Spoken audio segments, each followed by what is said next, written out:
So 2 thumbs circling in line with the nipples just below here. I'm going to have my hand around the side of the baby like this.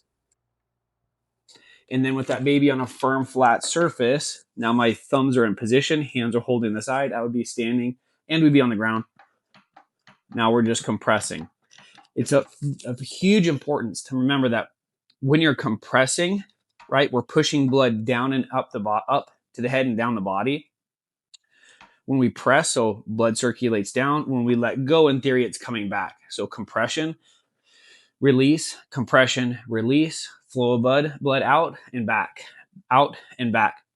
So it's very important with chest compressions to make sure that when you are releasing on the compression, that you bring your hand up, not off of the infant, right? When we're doing the 2 thumb circling technique, I don't need to jump my hands off like this, my thumbs, right?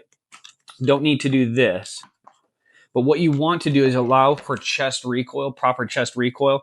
So that means when I compress, I'm bringing my hand up, and essentially I could slide a credit card between the heel of my hand and the chest of the infant. So compress, bring it up just barely to where you can slide a credit card through there. Idea is now you're providing that positive, negative pressure